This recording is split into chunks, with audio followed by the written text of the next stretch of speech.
Hey, Barry. Hey, Al. What happened when the cleric forgot to prepare light?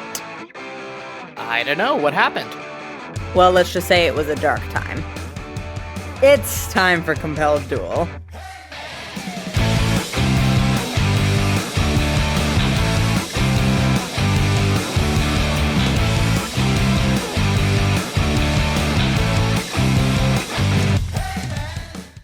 Hello, everybody, and welcome back to Compelled Duel. I'm Al. And I'm Barry.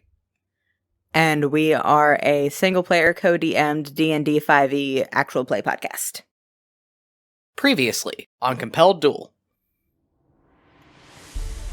You walk into an absolutely gorgeous museum. There are lots of people dancing, talking, mingling. Truth dies in darkness, and you never write, Sabine. This is my brother, Florian Javaris. Senator Maximus Greyriver. Nice to meet you. Maximus Greyriver is the name of the general that wrote the account of the Battle of Omegroth that made you realize that your father killed his brother. And if I were to tell you that your writings have led me to believe that my father is calling the shots in Astraria under false pretenses, what would you say then? Then I'd say it's a pleasure to meet the rightful Archduke of Astraria. This is Senator Tomas Highvale. He is the chairman of the Urban Planning Committee, and in my opinion, the most reliable person in the Senate. Are you willing to help us bring a halt to all this madness? I would question the ethics of anyone that said no to that question, Your Highness. The Astrarian Navy's launched a full-scale attack, cannons and everything. We need to get out of here. There's a lurch under your feet as the great stone wheel that the city of Voldhur sits upon grinds to a halt. They're trying to kill the whole city. Fee, at your side, reaches down and squeezes your hand and says, "We need to do something. We need to do something fast."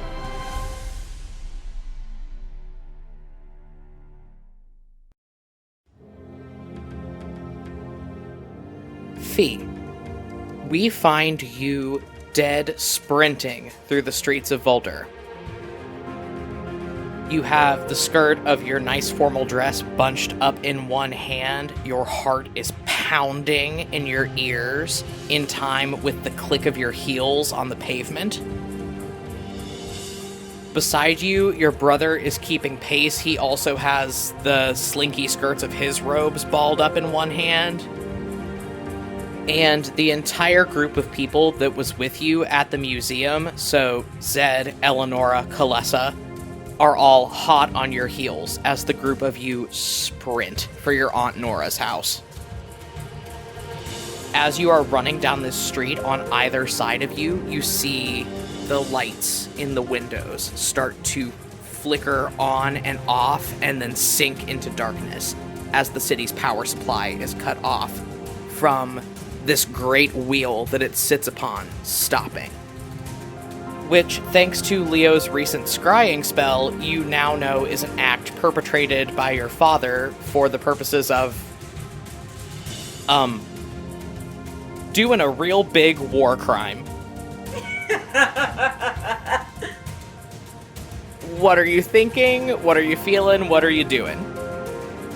I'm thinking we gotta turn the wheel back on. We have to, or at least I have to lay low so I don't get kidnapped by Alasha.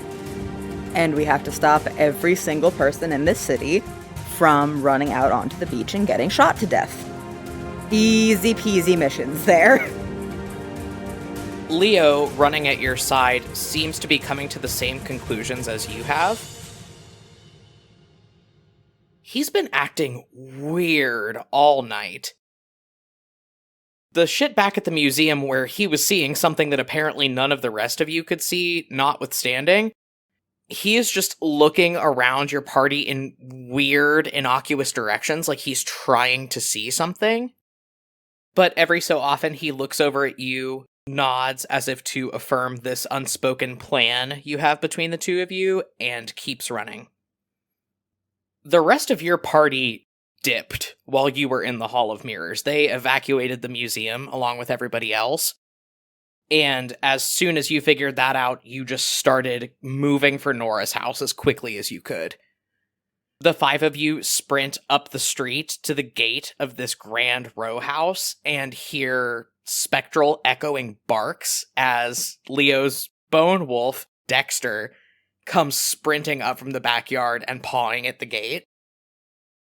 Leo gets sidetracked trying to calm Dexter down as he pops open the front gate. What are you doing? Fee's running inside. In the foyer of your aunt's house, you see your entire party gathered looking varying degrees of confused, worried, and frightened. Your Aunt Nora, your Uncle Boreas, Sabine, the Captain, and Ereve are all still in their formal wear from the gala, huddled up in one corner, discussing something amongst themselves.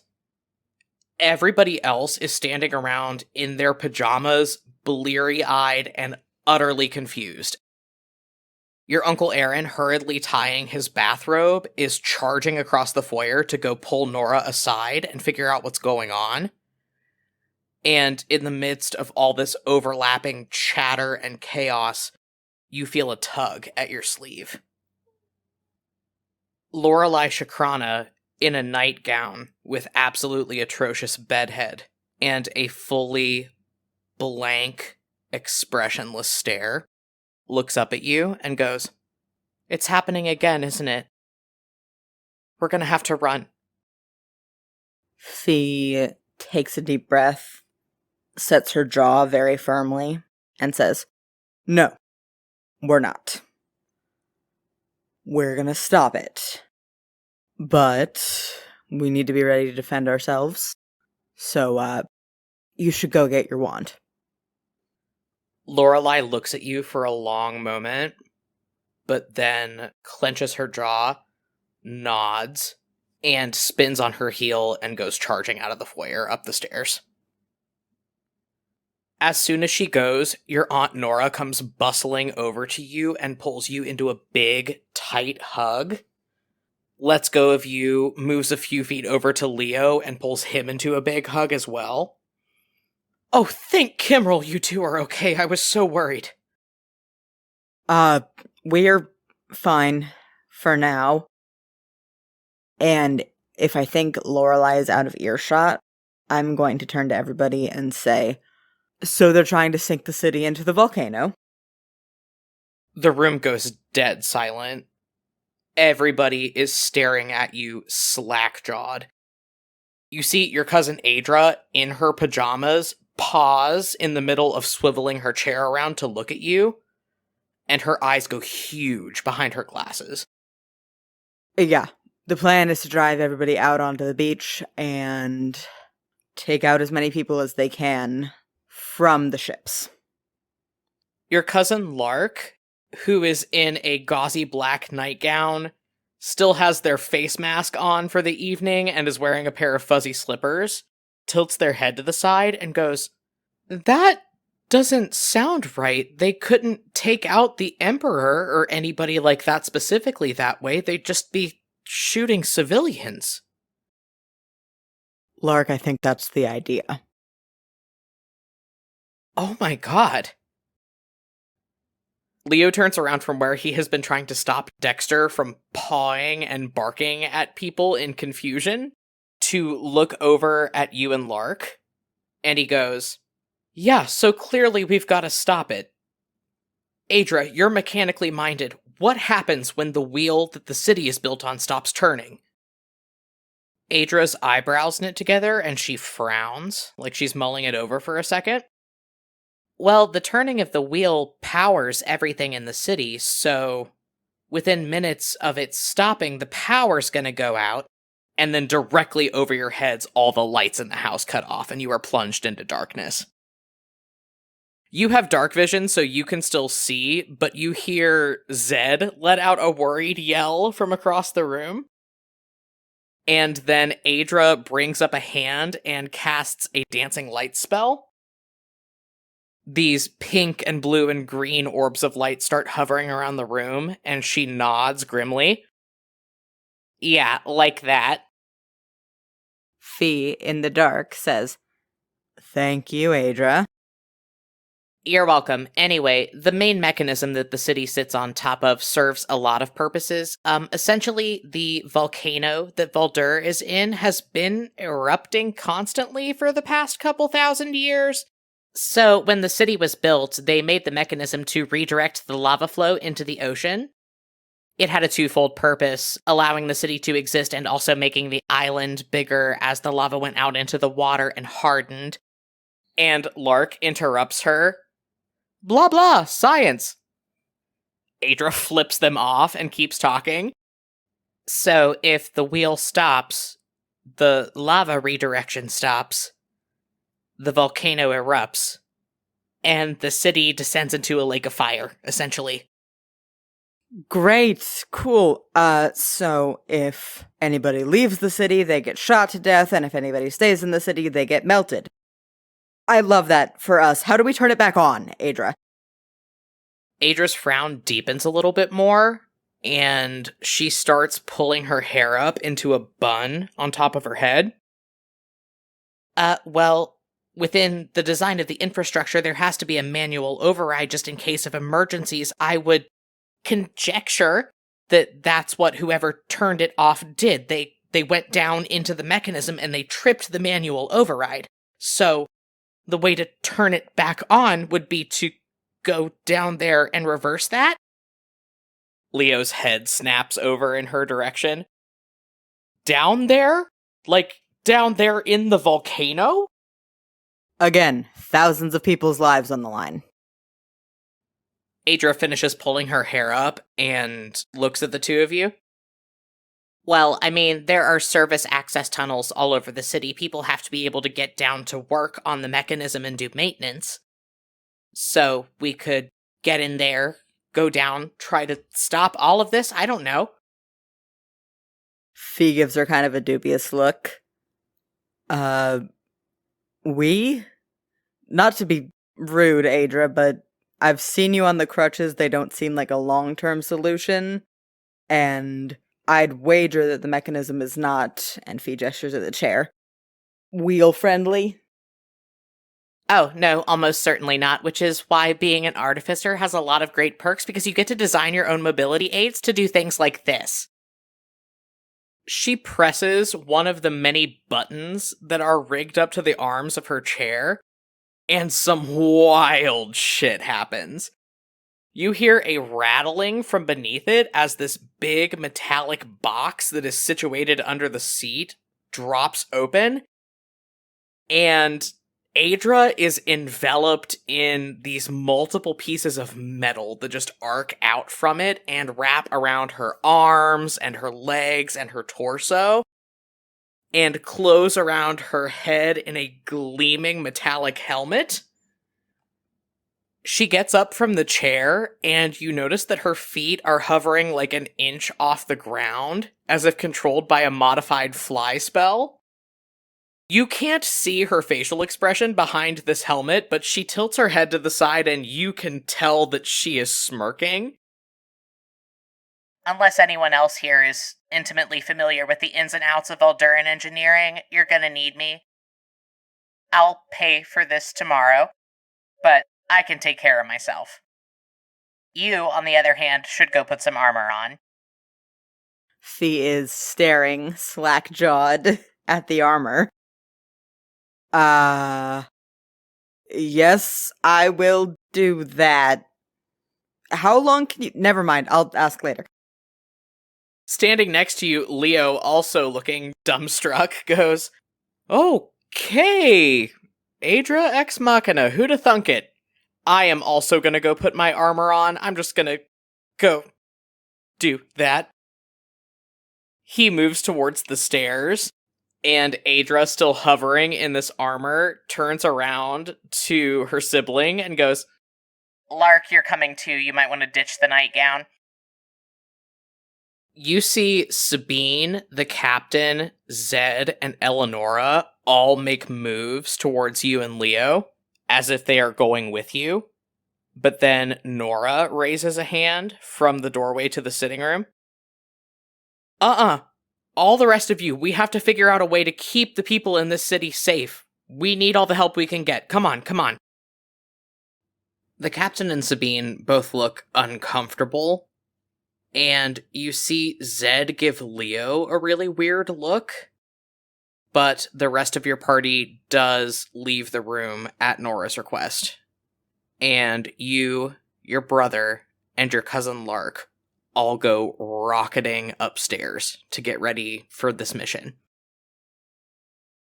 So, Fee, what would you like to do to get ready for this adventure? I'm gonna change out of my dress into something more practical, put my breastplate on, get my shield. I'm gonna leave my hair up, because why wouldn't I do that? I think you're standing in front of the vanity trying to get your breastplate buckled on your own, which is kind of hard. This is one of those sets of armor that you should probably have somebody to help you into. But as you look up into the mirror, behind you, sitting on the bed, there is this very large, like probably 8 feet tall standing up, figure sitting there, wrapped in a shifting, swirling, stormy cloak. This figure's head turns to the side, and in the mirror, you see darkness behind the hood of this cloak, broken by 2 crackling electric blue stormy eyes and a smile like a lightning bolt. Kiva tilts their head to the side and goes, Hello, Phirora. Fee goes, ah! And then she whips around to look at Kiva and says, What? I'm a little busy, if you hadn't noticed. You know, saving a city, thousands of people's lives on the line, you get it. She is physically there. As you whip around, you can see that there is a noticeable indent in the mattress and the blankets where she's sitting down. That shadowy robed head tilts a little further to the side, and the lightning bolt where their mouth should be widens into a grin. Oh yes, big triumphant hero. Has it crossed your mind that perhaps I'm here to help?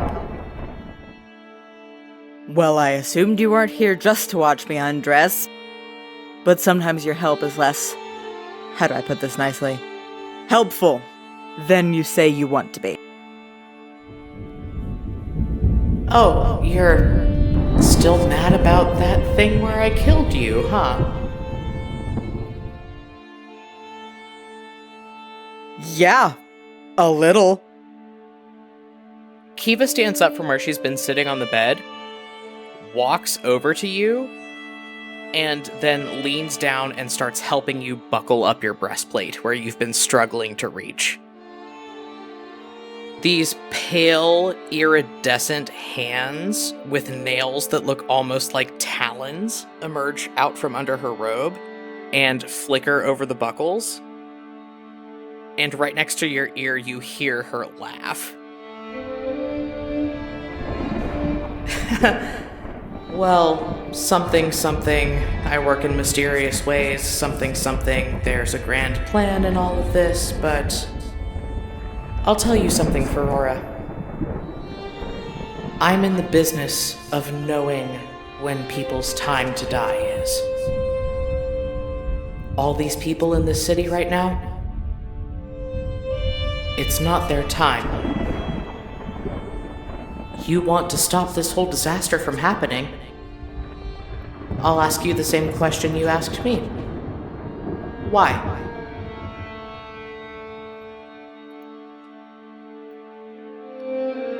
Because most of these people don't deserve to die. And they definitely don't deserve to die for a lie, cooked up to justify the revenge of a despot. And because if I don't save them, who will? Kiva finishes buckling you into your armor and brings one of those shimmering hands up to press against your cheek. She leans down over this drastic height difference between the two of you. And although there is nothing within their hood but shadows and sparking electricity, you feel a cold pair of lips press against your forehead. That's a brave sentiment for you to have. And perhaps, at the end of all things, that's what bravery really is. Staring down darkness and daring to be the one that holds the light. Go save these people, Phirora. You have my blessing.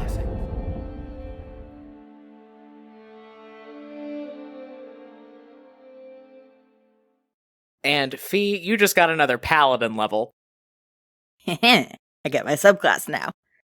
Yes, you do. What are you doing with it? I'm picking Oath of the Ancients. I have channeled divinities now. The ones I get are Nature's Wrath and Turn the Faithless, but I can only do one per day. And my paladin spells that I have always prepared right now are Ensnaring Strike and Speak with Animals. Fantastic. So you feel this boost to your power. You feel magical energy stretching across your skin like static electricity. And what are you doing next? Fee's gonna heft her shield, nod. Remind me, do I have a sword? Yes, you have Leo's old longsword. He gave it to you back in Oskaya because he no longer has the strength modifier to use it anymore. It is this beautifully crafted, like Damascus steel almost longsword with an intricately crafted pommel that has a 3D representation of the royal seal of Australia at the end of it, just this crowned skull. It's gorgeous. And you do have it. I'm gonna slot that in the old belt, and I'm gonna head downstairs. You run into Leo and Lark in the hallway as you go down the stairs. Leo has changed out of his formal wear and into the more appropriate kind of rogue's armor that he picked up while you were in the Zephyr Isles. He's got his cutlass on one hip and Kimrel's blade on the other. Lark is also in armor, which is interesting to see as they are no longer wearing their typical fare of sundresses and goth boots. Well, they still have the goth boots because they need the Heelys of Speed if you guys get into a pinch, but they're in this sleek, fitted, ink black leather armor. There's a crossbow on their back, and at their hip, they have this little box kind of hanging off their belt. And as they start down the stairs, you see them take their deck of tarot cards that you've seen them fussing with before and tuck it in, close it with a snap. As the three of you reach the bottom of the stairs, Aydra, in this magnificent artificed armor, is kind of just hovering next to the door. And you see your Aunt Nora leading everybody else out from the sitting room. Okay, so we have a plan in place. Sabine, Captain, you two are rerouting evacuation efforts and getting everybody into the city to the highest level possible in all of the skyscrapers. Verity, Talindra, the two of you are headed out to the edges of the city to potentially try to quell any magma activity that we might run into. Kalessa, Eleonora, Ereve, you are all getting out there and getting the word out for people to get to high ground. And Zed, Lorelei, Aaron, the three of you are holding down the fort here in case Morlin tries something shifty. Everybody understand what they're doing? Everybody nods. You see that Zed and Lorelei both look very perturbed with the roles that they have been assigned, but they accept them. Your Aunt Nora sweeps over, gives Lark a kiss on the cheek, you a kiss on the cheek, Leo a kiss on the cheek, and then kind of awkwardly kisses the front of Aydra's helmet. Be safe. We will try.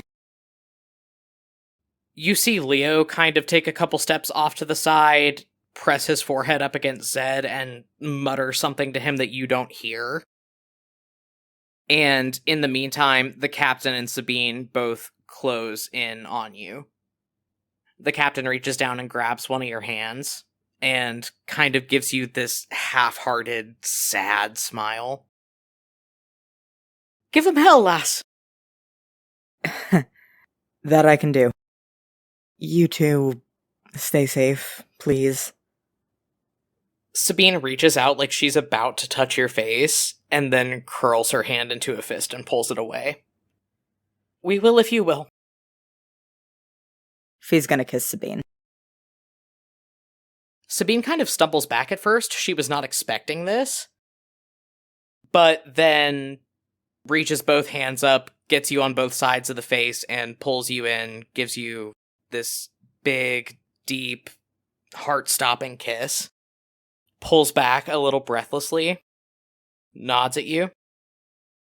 You come back to us. Like I said, I'll do my best. From the doorway, Aydra goes, all the kissing is very sweet and whatever, but the city is actively getting ready to be flooded by lava, so can we, go? Fee closes her eyes, nods. Thank you, Aydra. Let's go, yeah. And you, your brother, and your twin cousins book it out the front door, disappearing into the dark, lightless void that the city of Voldhur has become. Hey, Leo. What you are planning to do is highly illegal, if well-intentioned. So, I'm gonna go ahead and ask everybody to roll a group stealth check, first of all. Oh man, my back hurts. Huh? You know, from my plus 13 to stealth carrying this whole party on my shoulders. 32. Actually, it's a 34. Go ahead and take a rogue level. Ooh! Thank you. Ooh, that means I get an ability score improvement, so I'm gonna go ahead and max my whiz out now. Good choice. Okay, Aydra has a +3, Fee has a +3, and Lark has a +5. Let's go, girlies. Well, Lark got a natural 1, so that's a 6. Fee got a 7, and Aydra got a dirty 20. Okay, so averaged out, that's a 17. That will do it. So you all make your way through the city, kind of ducking around crowds, either trying to get out or being ushered towards the skyscrapers. And roll me survival, please. With advantage, because everybody is assisting. 24? Dice are hot today, alright. With a 24, you manage to find one of the access tunnels to get down to the mechanism that turns the wheel. So as you come up to this very meticulously labeled access door, Aydra goes for the handle, jiggles it, and says, Yeah, it's locked. I don't know why I thought it wouldn't be locked. and Fee from behind you cracks her knuckles and says, Alright, everybody out of the way. Leo doesn't move. Don't waste your magic. I've got lockpicks and we don't know what's down there. That shatter spell could be better used here in a couple minutes. Fee deflates a little bit. Yeah, that's a good point. Fine. Roll me a lockpicking check. With my sexy new plus 15, because I also have expertise in thieves' tools. So that was a 9, but it's still a 24. Can't fucking stand you. Alright. Morlin Valcyne is a broken character. You manage to get through the security access door. All of you move down through this access tunnel. As you're moving, you see weird, like, scratches in the metal of the walls. You see, like, dents. And as you move forward a little bit more, you see a body on the floor. Just a little gnomish dude in an engineer's uniform with his throat slit. Leo grimaces. I think he's taking point just because he has the best perception out of anybody here, passive or otherwise. All right, well, it looks like whoever's down here has beat us by quite a bit. I would like to specify I did take Dexter with me when we left the house, so he's tagging along. Okay. Yeah, Dexter kind of sniffs at this dead dude, nuzzles at one of his shoulders with his little nose. If you wanted to roll investigation, perception, something, you could maybe find out a little bit more about the people you're about to face from this corpse. Well, I'm proficient in investigation, but I'm also proficient in perception and my bonus is higher. And also, I don't really want to see more ghosts soaring tonight, so I'm going to go ahead and choose perception. 17. Okay, with a 17, you are able to ascertain that the weapon that killed this guy was poisoned. You see, like, inky dark veins creeping up from the slash in his throat. Shit.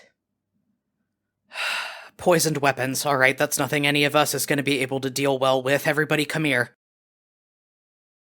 Thank God I had this prepared for the party, because Leo has long since been paranoid for good reason about taking drinks from people he doesn't know well. But I cast protection from poison on Fee, Lark, and Aydra in quick succession.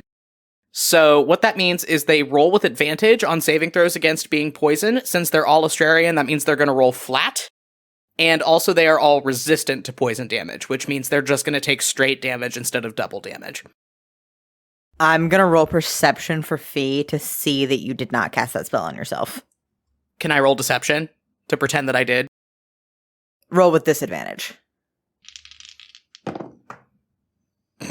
Well, I rolled a 6 and a 4. So, with deception modifier and disadvantage, that's a 6. Fee rolled a 6, but it's a 13 because of her cape. She's gonna grab your arm and stop you and say, unless there's something you've neglected to tell me, you're also gonna want protection from those weapons. Right? Yeah, it'd be nice, but I can take a couple more licks than you can, and I don't want to waste all of my offensive magic. You're also the strongest healer here. We need you up. Shit, fine. And Leo's gonna smack himself in the chest and cast protection from poison. I have to use a 3rd level slot for that, though, because I'm out of 2nd level, which means because of Animate Dead for Dexter, I only have 1 3rd level slot left. Sure does. This is gonna be good. You all continue down this service tunnel. You see more evidence of conflict. You see a couple more corpses. As you're walking, the access tunnel you're in starts joining up with a bunch of others into a larger access tunnel that is steering you down and in. And it is getting hotter as you move down this tunnel. It is almost unbearably hot. Like, you don't want to keep your bare hand on the wall for too long kind of hot. I'm passive perception checking ahead of us to see if I hear anything. My passive is 20. As you keep going, you start to hear sounds of conflict, and you hear a beastly, otherworldly roar as you step to the end of this tunnel, and you see the caldera of the volcano opening in front of you. As you walk in, you see an access bridge right in front of you, leading to a giant column of gleaming metal, with a little blink, blink, blinking light on the side of it. This bridge has been partially melted about halfway through. It is impassable. You would not be able to jump the gap. Aydra makes kind of an upset noise and then points at the light and then points at herself. Leo has a message cantrip. He's gonna point at her and telepathically say, "All right, tell me what we're dealing with." She sends you a message back that says, "I need to get there to start the wheel turning again. I can cast a fly spell, but that'll leave me exposed. My armor can't naturally hover over a gap. I can't hover when there's nothing to hover over." Is there any other way for us to get around this big area and get to the column in a different way that wouldn't require her to fly? I am so glad you asked. As you're looking around, you see this maintenance tunnel lets off onto this big catwalk that goes in kind of a crescent around this caldera. And you see further down on it another little metal bridge. Standing on it are 2 Ashurian soldiers. It leads to a big gear that's part of a smaller mechanism that has gone completely still. You see further down on this mechanism, about 20-ish feet below where this bridge is, next to the column, there are several more Ashurian military operatives fighting a fire elemental. And beneath them, you see the veritable ocean of lava in this caldera. And you see that it is steadily rising. Cool. A lot of moving parts in this situation. These people sound busy. Have they seen us yet? Roll me a stealth check. 32. Well, mechanically, none of these people can roll high enough to see you, so no. Let me roll their perception just for shits and giggles. 18 and a 20 for the cats on the bridge. Cool. The guys on the bottom gear get... the highest one was a 10. They're distracted. And the fire elemental rolls... Big fat 12. Cool. So I'm gonna roll stealth also for Fee, Lark, and Aydra. Lark got a 16, Aydra got a 15, and Fee rolled a nat 20, so that's a 23. Okay, I am going to motion Fee directly after me, lead everybody else around this catwalk to this other bridge, motion for Aydra and Lark to hang back, and then I'm going to run in and take a surprise round. I will let you and only you make a surprise attack, since you got so far above everybody's perception, and Fee rolled that nat 20 to back you up. Okay, pulling up our battle map now. I am running directly into the middle of these 2 guys guarding the bridge. I am going to roll to stab the first one with Kimrel's blade. Just a straight melee attack, no magic. All right, Leo, come on, buddy. Yes! 28. So that hits. I'm going to roll the damage from Kimrel's blade first, but then I have a lot more shit that I'm going to do. So that's 8 damage just from the stab on Kimrel's blade, but because this first guy was surprised, I get to deal my sneak attack damage. An additional 6. So that's 14. And then I have this fun new feature from Phantom Rogue called Wails from the Grave that says, and I quote, "Immediately after you deal your sneak attack damage to a creature on your turn, you can target a second creature that you can see within 30 feet of the first creature, and it takes 1/2 of your sneak attack damage, so 1d6 at this level. You can use this feature a number of times equal to your proficiency bonus, and you regain all expended uses when you finish a long rest. So I'm going to expend a usage of that and roll 1d6 on the other person on the bridge, and he takes 3 damage. Leo runs in between these 2 people. You stab this first guy with Kimrel's blade, you do your sneak attack damage, and then there is a shimmering, mostly transparent, spectral copy of Kimrel's blade whirling in the air. As this second guy turns to look at you, it spins and sinks into his back. It's much like what you've seen before, like both back in Pearlport with the ghouls that you got, and when you stabbed your father with Kimrel's blade. Anything else you'd like to do on your turn? Why, yes, I love being a rogue. I'm dual wielding. I'm going to stab the first guy with my cutlass. 27. So that'll hit, but because I'm dual wielding, I don't get to add my dex modifier to this attack. So that's 4 damage.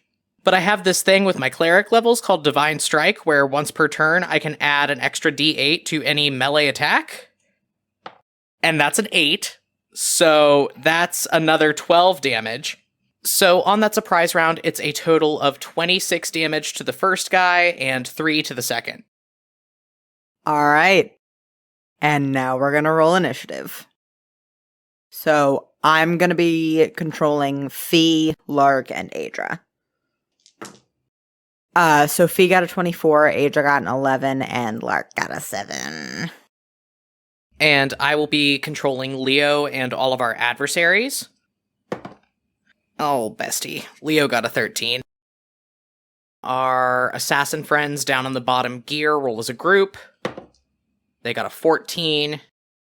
The fire elemental got an 18. And the 2 guys on the bridge roll as a group. And they got a 9. So, starting out our initiative, Fee, what would you like to do?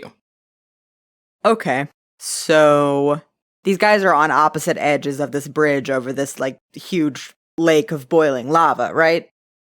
Yeah, there's one on either side of Leo. He's right in the middle of them, and they have been standing guard on both sides of this bridge. There's like a small handrail. Okay. I would like to use telekinesis and pick up the less injured guy and just toss him. Yeet! Okay, well, I believe that's a strength check contested by a spellcasting ability check for you, so go ahead and roll that. Sure thing. 19. Okay, let me roll this strength check. 9! So, let me paint you a picture. Here's what happens. You watch Leo, like a shadow, go almost completely imperceptible against the wall of this catwalk as you move along, dart down the bridge, stab both of these guys with both his physical and spectral weapons before they even have time to react.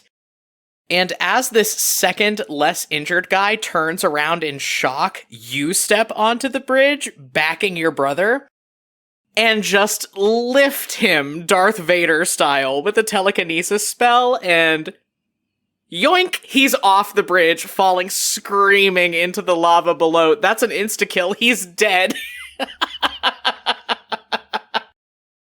Yeehaw. Leo turns around, knife in hand, wild-eyed, looks at you and goes, "Nice!" And then I want to save my sorcery points just in case, so that's my whole turn. And now it is the fire elemental, which does not seem too concerned with your folks up there on this upper gear. It is still engaged with these 3 Astrarian covert operatives that are down on this lower gear with it. It's going to fly up in between 2 of them and make a multi-attack. So first one is going to hit. Second one on the other one is also going to hit. So each of these guys are going to take 2d6 plus 3 fire damage. First one takes 10. Second one takes 12. And they are both on fire now. So unless they burn an action to put the fire out on themselves, they're going to be taking extra fire damage at the beginning of their turns. And now it is our rogue friends that are all down there with this fire elemental. The first one is going to burn his turn to put out the fire that is now licking up his body, but he does still take 1d10 fire damage. 10. And then the second one is going to do the same thing. He's going to stop, drop, and roll after taking 1d10 fire damage. 4. And then the third one, who, after watching his friends get set on fire, is not going to move any closer to the fire elemental, pulls out a crossbow and shoots at it. That doesn't hit. Crossbow bolt goes wide. And then we're down to Leo, who's going to roll to hit the remaining soldier that Fee did not just throw off this bridge into the lava pit with a first level inflict wounds. 18, that's going to hit.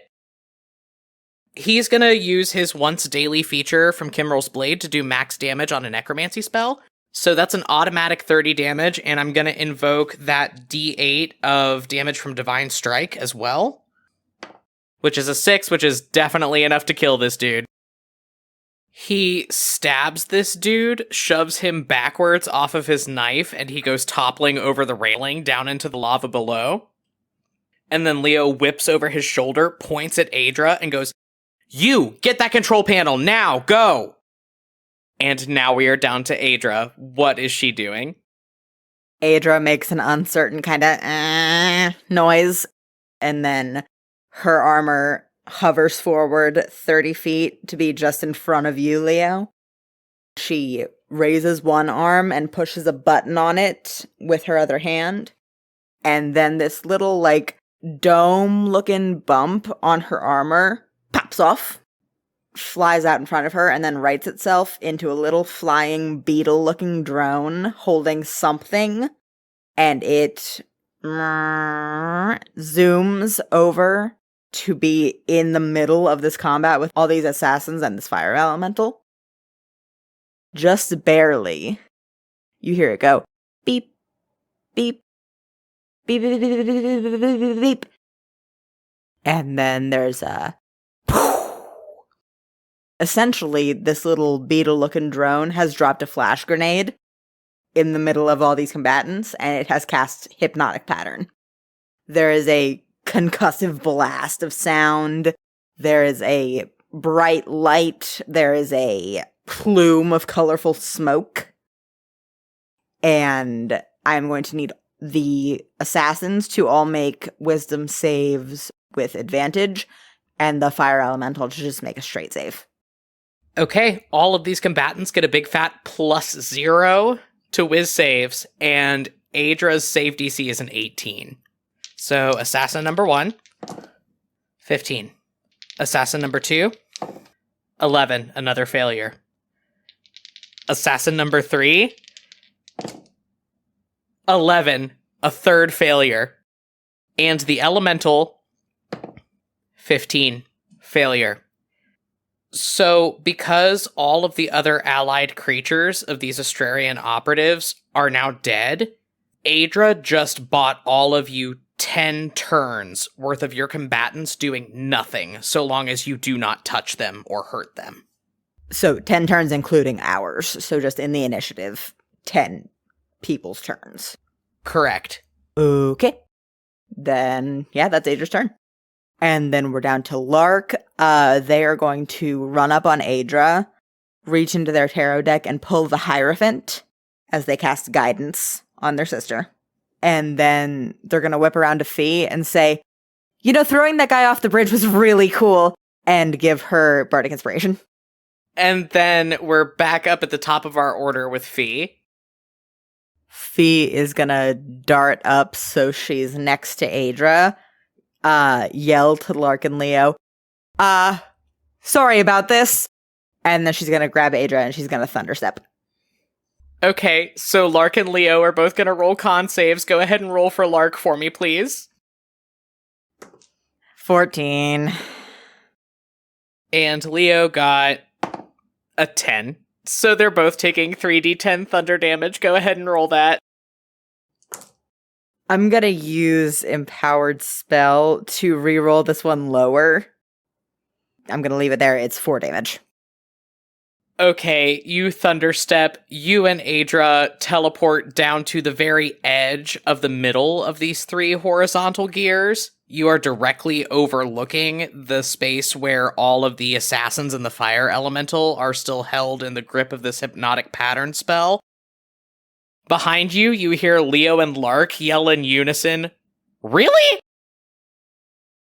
All three assassins and the fire elemental are still incapacitated, so they are just waiting out their turns because they can't do anything else. And then we are down to Leo. Leo watches Fee and Aydra disappear from in front of him, doing a small amount of thunder damage, but still some thunder damage to him, and immediately takes off after them. He is going to dash as an action and then use his bonus action as part of his rogue features to do another dash. So he gets a total of 90 feet of movement. He's going to move up to the edge of this first gear and then make an acrobatics check to jump down onto the gear where Fee and Aydra are currently standing. 13. It was a DC 10. That just makes it. So Leo just almost died. Fee, from where you're standing, you watch him take a running leap off this top gear, land on the edge of the one beneath him, and kind of sway backwards for a second before he rights himself, looks down at the lava below him, and goes, "Fuck." Fuck! And he used every possible action he could use for that turn, so that's it for him. And now we're down to Aydra. What's Aydra doing? Aydra is casting Fly on herself. She kind of clicks her heels together in the armor, and the lights, the kind of repulsors under her feet, glow a little brighter. She hovers a little higher, and then she is going to, Superman style, just fly over to the pipe. She can get 60 feet, which puts her on the edge of the pipe, but not to the control panel. And that's her turn, so we're down to Lark. Lark is going to use their action to dash. They're going to run across this bridge over the first gear and onto one of the vertical gears between the first and the second one. And clinging onto this gear, balancing, they yell down to Leo, "Nice landing!" And Leo is also going to get Bardic Inspiration. And underneath all of you, the lava this round has risen 5 feet. It is now 15 feet below the bottom surface of the lowest gear that our combat is taking place on. And with that chilling revelation, we are back up at the top of our order with Fee. So, Fee's going to burn 2 sorcery points to cast True Strike on the fire elemental. And then she's going to whip around and she's going to cast Haste on Leo. Okay, fun. What does haste do? I'm so glad you asked. For 1 minute, aka 10 turns, your speed is doubled. You gain a +2 bonus to AC, and you have advantage on dexterity saving throws. And you get an additional action on each of your turns, which you can use to attack, dash, disengage, hide, or use an object. Okay, so true. I will say, though, unfortunately, when the spell ends, you will lose a turn. But that is fine, because given that buff, Leo can absolutely wreck shop. And with that, the last turn of Aydra's hypnotic pattern spell wears off, and the fire elemental and all 3 of these assassins awaken from their magic-induced stupor. I am going to roll a luck check to see who this fire elemental goes for. You want me to roll below a 10. That was a 13. This fire elemental rears back from being stunned for all these turns, whips back around to look up at you and Leo standing on the next gear, roars, and then launches away from the 2 assassins it is currently engaged with. It's going to take an opportunity attack from one of them, which does not hit. This elemental lunges forward, and then its flaming incorporeal body condenses and slides into the intertwining spaces between the vertical and horizontal gears, standing between it and you. You see this zigzagging line of fire shoot up around the circle and then condense into a massive fiery cloud next to you, Fee, as this creature rebuilds itself perfectly within striking range of you. And it is going to make 2 attacks on you. The first one is a 20 exactly, meets it, beats it. The second one is a 21. Fuck! So you are going to take a total of 4d6 plus 6 fire damage. Oh my god. So that's 22 fire damage. And also you are now on fire. And at the beginning of your next turn, you're going to take a d10 of fire damage, and you're going to keep doing that on the beginning of each of your turns until you take an action to stop, drop, and roll, essentially. And then we are down to the assassins, 2 of whom are going to be making crossbow attacks on you, and 1 of whom is going to be making a crossbow attack on Leo. The fire elemental has left them alone. They don't want it to come back. So, first one shoots at you. Hits. Second one shoots at you. Natural 1. Misses. So you take 7 more piercing damage. And then the one that shoots at Leo misses. Leo, under the effects of this haste spell that you have just casted on him, almost blurs out of the way with how fast he moves. He darts his head to the side just in time for this arrow to go whizzing past it. And now it is Leo's turn, so he has +2 to AC, doubled speed, and an extra action on this round. To begin his turn, he is going to take one of his actions to cast Banishment on the fire elemental. Our elemental friend has -2 to charisma, so it's going to have to roll a nat 20 to save against this spell. Which it does not. So, it's going back to the elemental plane of fire for the next minute.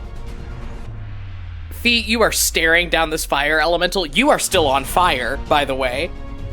And it disappears in front of you with a pop as Leo points his knife at it from behind, and then just takes off running. He turns into the Flash. You can barely even see him as he just sprints across this gear. He's gonna have to make an athletics check to get down off the gear onto the one below. That's an 8, but he has Bardic Inspiration from Lark, so...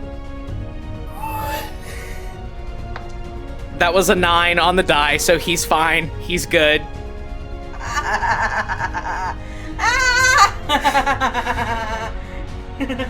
Leo just keeps almost taking a lava bath today. I don't know how to explain it. He's going to use the remainder of his movement to get up on one of the assassins, and his second action to roll an attack with Kimrel's blade. 23, that's going to hit. 6 damage plus 5 is 11. And for my bonus action, I'm also going to stab at this guy with my cutlass. 25. Don't get to add my dex to this damage roll, but 2 more damage. And that will do it for Leo's turn. We are down to Aydra. What is she doing? Aydra is scooting her merry little self around this pipe to the control panel. And she's going to try and make a tinker check to turn the wheel back on.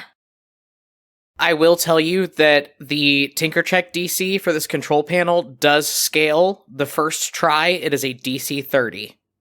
She gets a +10 to tinker check rolls. She has to roll a nat 20. All right, nat 20, baby, come on.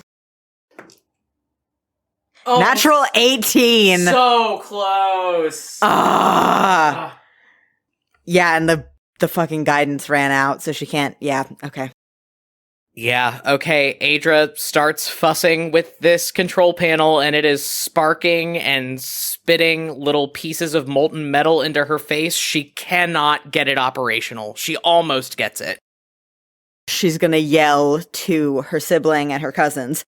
I need more time. And then it's Lark's turn. Okay, Lark's gonna use 15 feet of their movement to try to move further up on this vertical gear, so that if they beef this check, they will fall onto the gear and not into the lava. Okay, so that's going to be a DC 10 check. You can choose athletics or acrobatics. I'm gonna choose acrobatics because they get a +5. That was a natural 1. I'm gonna use a luck point.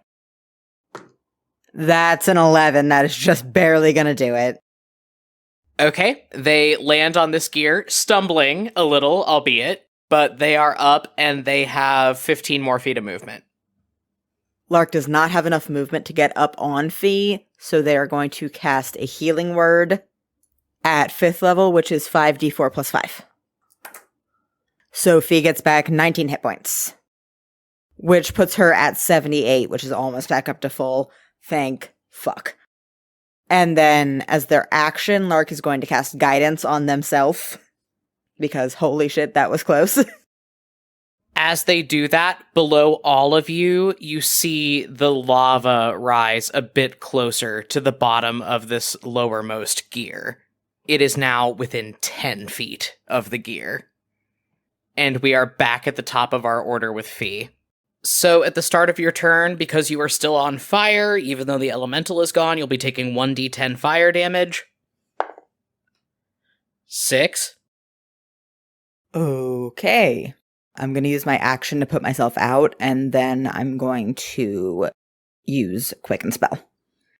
I'm going to move up to the edge of the gear, and then I'm going to drop a 5th level Witch Bolt on the most hurt of these assassins. Natural 19 plus 11, it's a 30. Yeah, absolutely. Roll that damage for me. I'm going to use an empowered spell. That's going to be 48 damage. Youch! So, this guy's looking bad. Like, to the tune of 10 hit points bad. And then I'm going to try to jump down onto the lower gear. You don't have to try, actually.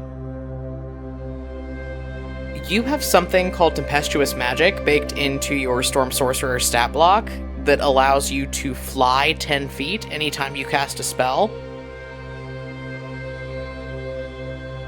As you go to try to clamber down this gear and make a jump off onto the lower one, you feel trickles of cold, tingling static electricity shooting down your back along the lines of those Lichtenberg figure scars that look almost like wings stretched down either side of your spine.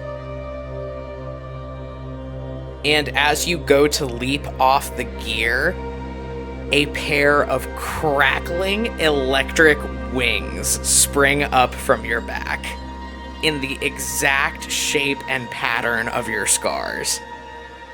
And you just effortlessly glide down the 10 feet onto this lower gear. Almost as quickly as they appeared, they are gone. But that sure was a thing, and you look up from where Leo is midway through trying to stab somebody, and his jaw just drops.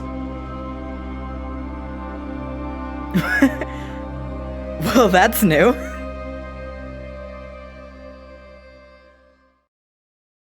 And it would be the fire elemental's turn, but it's currently chilling back on its home plane for the time being. Which brings us down to assassin number 1. So he's going to make 2 short sword attacks on Leo, and both of them are going to be with advantage because his buddy is flanking. First one. Not going to hit. Second one.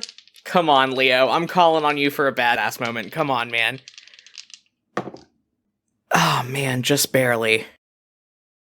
Even with his AC of 18? 'Cause he has haste on him. Holy shit. Oh my god. For the folks at home, I cannot understate the amount of poison damage that Leo just literally fucking dodged.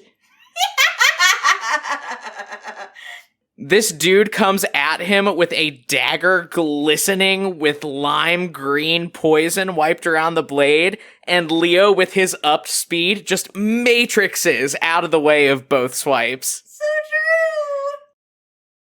But then, unfortunately, it is Assassin number 2's turn, and Assassin number 2 is also going to run up on Leo and has a double flank, which he still only gets just 1 advantage on that. But he is going to roll 2 attacks with advantage. First one, just barely going to hit his upped AC. Second one, not going to hit. So, because he is flanked on all sides but one, Leo's pretty fucked right now. I'm gonna go ahead and roll just the damage that the short sword does to him. That is 6 damage from the short sword alone. The assassin, because Leo is triple flanked, gets 4d6 sneak attack. 14 additional. And then Leo is going to have to roll a DC 15 Constitution save. Okay, buddy, you've been real lucky tonight so far. Come on. A 7. So Leo is now going to take an additional 7d6 poison damage. It would have been 14d6 if he were not operating under the effects of a protection from poison spell. So not as bad as it could have been, still pretty fucking bad. And an additional 25 poison damage from this blade, so a total of 45 damage in one hit for Leo. So Leo's down to half of his max HP. He takes this poisoned knife to the side with a sizzle of burning flesh and a scream of pain. And now he has to make a DC 22 concentration saving throw to maintain concentration on that banishment spell. He does have the Warcaster feat, so he will get advantage on this, but he is still going to have to roll pretty damn high. Come on. Come on. Nat 20! Nat 20! Nat 20! Fuck yes! Fuck yes! That fire elemental is staying the fuck put. Oh my god! This is the coolest sequence of shit that Leo has ever done on this show. Let's see if he can keep it up through one more round of attacks from the third assassin, who just watched him banish the fire elemental, hold up concentration on that spell despite getting stabbed in the side with a poisoned weapon, and is definitely perceiving him as the biggest threat on the battlefield right now. So he's triple flanked still, 2 more attacks with advantage. First one. Hits. Second one. Does not hit. So, first one, damage from the short sword. 5. Sneak attack damage. 8. And then Leo's gonna roll another DC 15 Constitution saving throw. Another nat 20! Yeah! Are you fucking kidding me?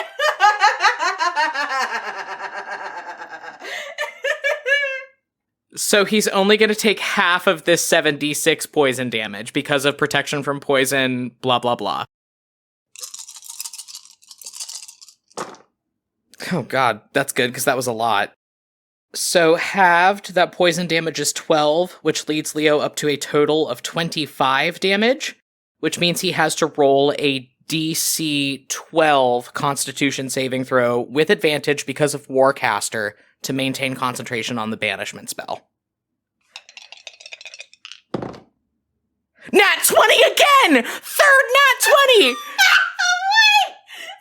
I'm not even shitting you! Look at my dice box! Look at my dice box right now!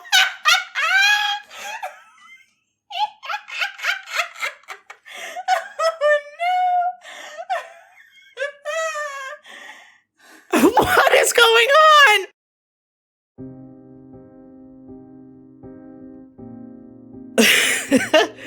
Leo is bloody as shit. He has 39 hit points out of a max of 113.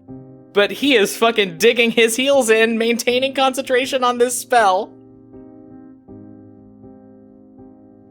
And then it is Leo's turn. This is the last turn he has with haste still active.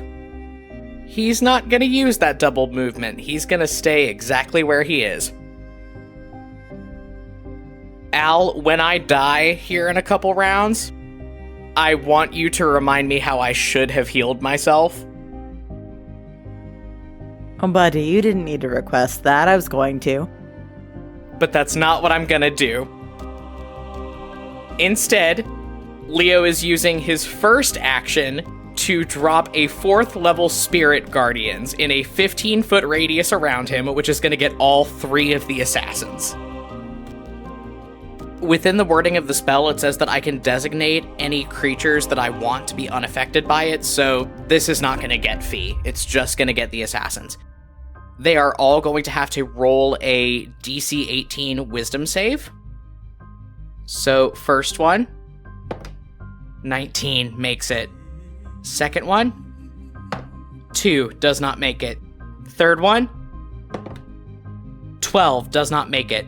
So the first one is taking half of this 4d8 necrotic damage, as horrible little skeleton angels start flitting around Leo and just biting people. Ew!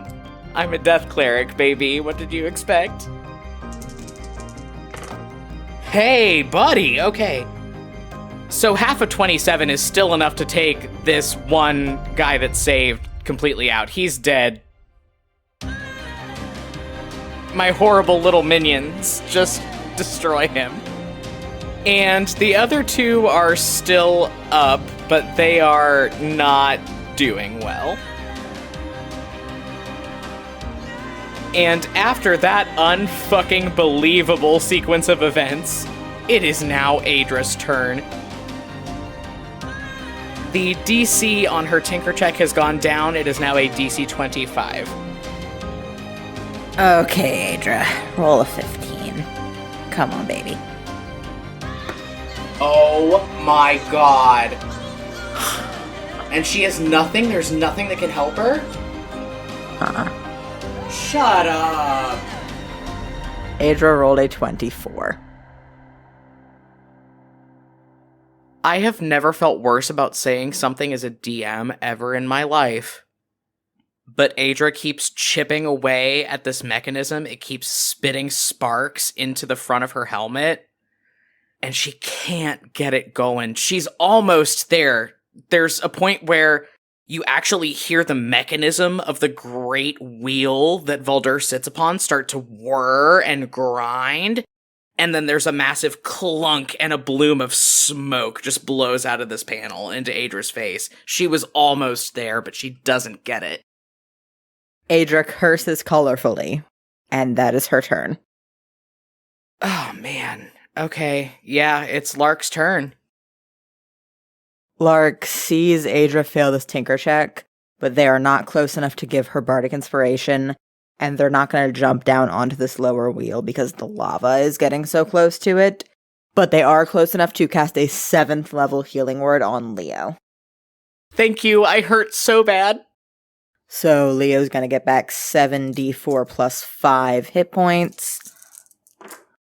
Lark whips the 2 of cups out of their tarot deck and flashes it at you. And you get back, 23 hit points is not bad for healing word. Listen, it gets me over 50 hit points. I don't care. Leo leans forward, braces his hands on both knees for a second, spits out a mouthful of blood, and then gives Lark a big thumbs up.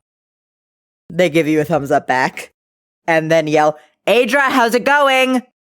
And you hear Aydra from over at the control panel yell back, Stop rushing me! Leo looks over the edge of this gear, and then turns his head back up towards Aydra.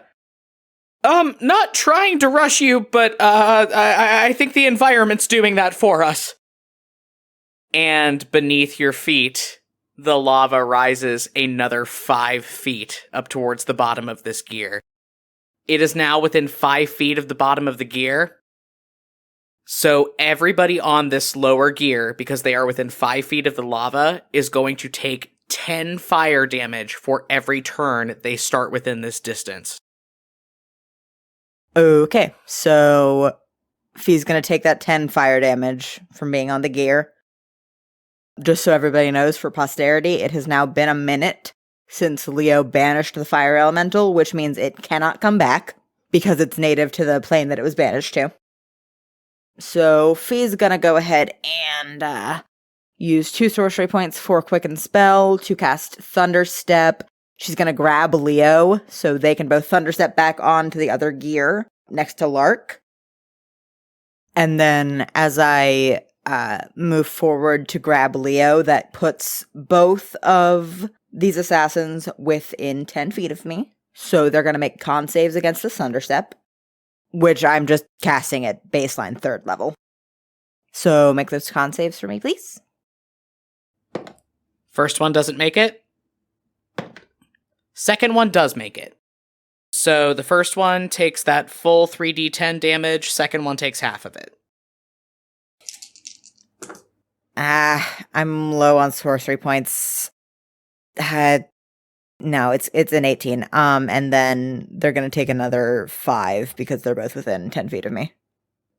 So 23 total. And then 11 for the guy that saved. And then as we land, I'm gonna lay on hands Leo for 15 points. Thank you. I hurt so bad. Okay. And both of these assassins on the lower gear, because they were not thunderstepped out, are going to take their 10 fire damage from the proximity of the lava at the start of their turn. So the first one is going to run towards this vertical gear with all of the vigor that his 2 remaining hit points allow, and try to acrobatics check his way up. He gets a +6. He just has to roll a 4. How funny is this going to be if I roll a nat 1? Oh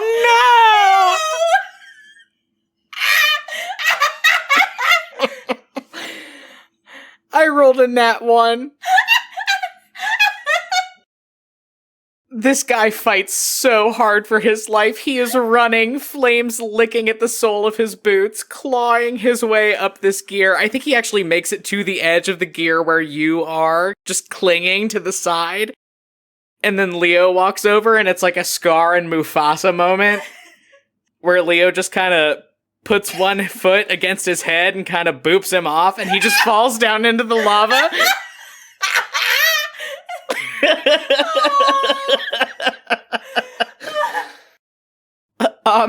So the last remaining assassin is going to try to acrobatics check his way up onto the gear after watching his friend fall into the lava below. That's a natural 19 plus 6, 25, so he does make it up there. And he's closest to Lark, so he's gonna make 2 short sword attacks on them. First one hits. Second one also hits. He doesn't get sneak attack for this one, though. So he's going to roll 2d6 plus 6 for the 2 attacks that hit just from the short sword damage. 15. And now Lark is going to have to roll 2 DC 15 Constitution saving throws. Whoo!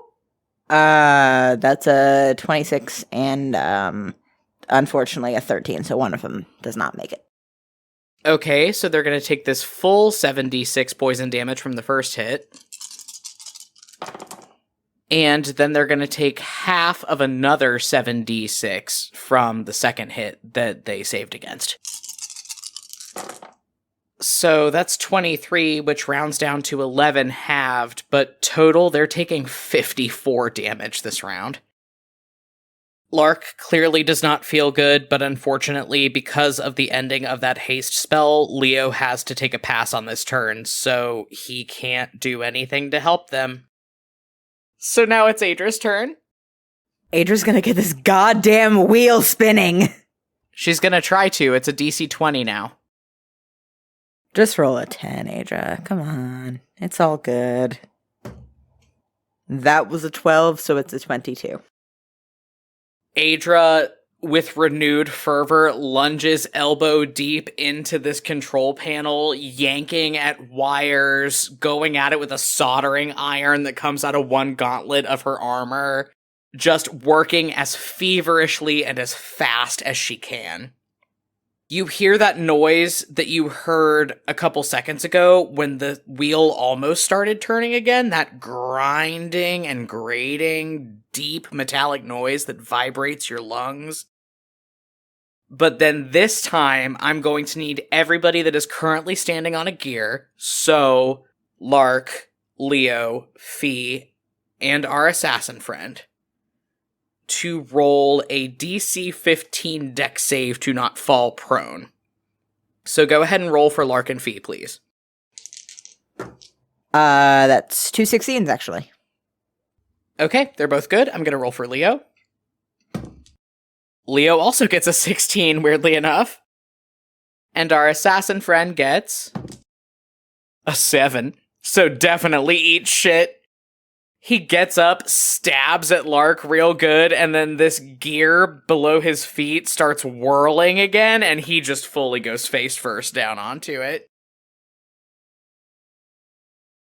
As the great gear that Voldhur sits upon starts turning again, and this mechanism activates with it, you see the lava that has been literally licking and melting at the bottom of this lowermost gear beneath you start to recede as all of the different channels and tunnels that were meant to redirect it open again and start functioning. Leo, bracing himself in a posture kind of similar to what you've seen Zed do before, lurches on his feet, looks wildly around at all of you, and then down at the last remaining Astrarian assassin that has fully face planted down onto the gear, and goes, "All right, everybody, non-lethal damage. Me and a Zone of Truth spell have a bone to pick with this guy." Lark doesn't have anything that can incapacitate this guy, so they're going to burn their 7th level spell slot on a Cure Wounds for themselves, because they don't feel good. So Lark gets 36 hit points back. Okay, and we're back at the top of the order with Fee. Fee's gonna cast Command. To this last remaining assassin, her voice reverberating with this magical energy, this undercurrent of almost thunder under it. She says, "Stay there!" Okay, I'm gonna roll a whiz save for this guy. That's a 13, failure. Okay, yeah, he's staying put there until he can save out of it. That's Fee's turn. Okay, it is his turn before anybody else in your party, so he is gonna try to save out again. Natural 4, doesn't do it. And then it's Leo's turn.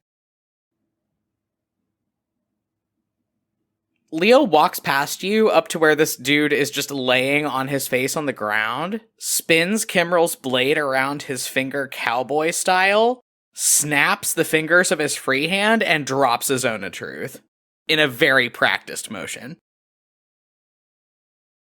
All right, let's fast forward through the introductions. I'm sure you already know who I am. Morlin Valcyne, Grand Duke of Astraria, blah, blah, blah. I assure you I am every bit the murderous hellspawn that people have told you I am. Let's cut to the chase. What did my father send you down here to do tonight? Fee, roll me a perception check. Oh god, okay, that's a natural 17 minus 1 is a 16. Should I try to get higher?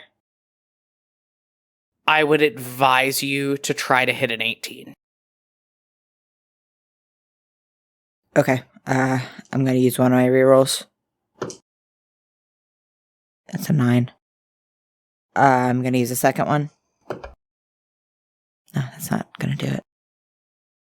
I'm going to use my last reroll. No, the highest one's a 16. With a 16, you can anticipate what happens next, but not quickly enough to stop it.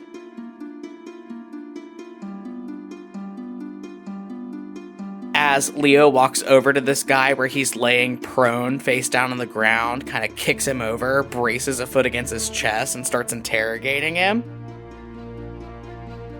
he slowly reaches up with one hand and scrapes his fingers against the inside of his wrist under a leather bracer.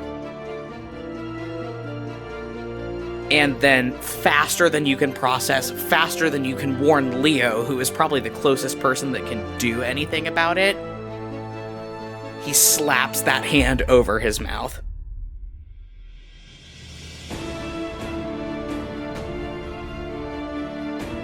This guy looks up at you from the ground, a delicate glass capsule between his teeth, crunches down on it, and dies foaming at the mouth within 10 seconds. Fuck. This gear that you're standing on is still rotating slowly under your feet, and all of you hovering over this last dead body of the Astrarian sabotage party are spinning around and around. Leo sucks his teeth, takes a couple steps back.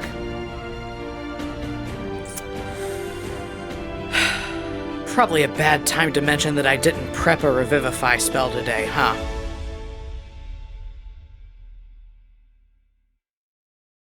And that's where we're gonna end for this week. Shit, god damn it. Okay, yeah. Ugh. So, the way things played out here tonight will have consequences, for sure. We'll see that next time. On Compelled Duel.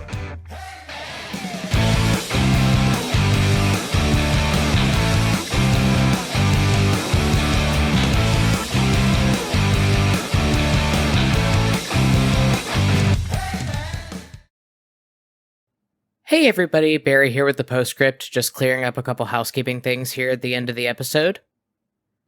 As always, I'm going to plug our social medias. You can find us on Twitter, Tumblr, and TikTok at Compelled Duel. We have lots of other cool stuff like an official website, an official Spotify profile. You can find all of that linked on our various social media pages. If you're enjoying what you hear so far on the show, we ask that you consider supporting us by heading on over to patreon.com/compelledduel and checking out our patron benefit perks.